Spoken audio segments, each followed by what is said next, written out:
Amazing. I'm bought in. I agree completely. Can you walk us through this ladder, do some demos, and show us how this is done? Let's do it. So the skill I want to start with is this idea of design consistency.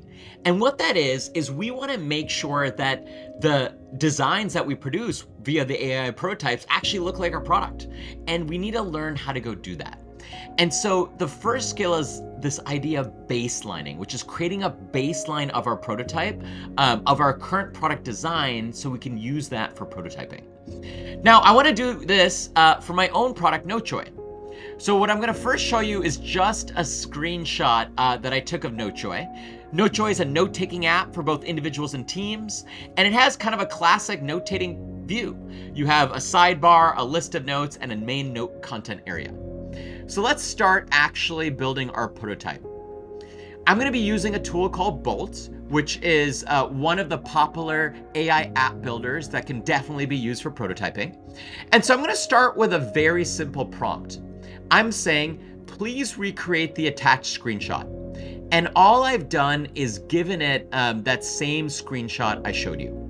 And so I can go in here and just say build now and have it go and actually start building that. Today's episode is brought to you by Reforge. You know that feeling when you try to prototype something with AI and it spits out something completely generic? The problem is that most AI app builders aren't built for product teams, for product managers like me and you. They're built for founders who are starting from scratch. But product teams aren't building from zero. You have an existing product, real customers, design guidelines. Reforge's new product, Reforge Build, generates prototypes that reflect your real pricing tiers, real features, real customer language, not generic placeholder. So stop fighting tools built for founders. Start using a tool purpose-built for product managers to AI prototype well in the way that we're teaching this episode with Todd. Try it for free at reforge.com/Akash. That's reforge.com/AAKASH and use the code BUILD for 1 free month of premium. I hope you enjoyed that short clip. You can check out the full episode here.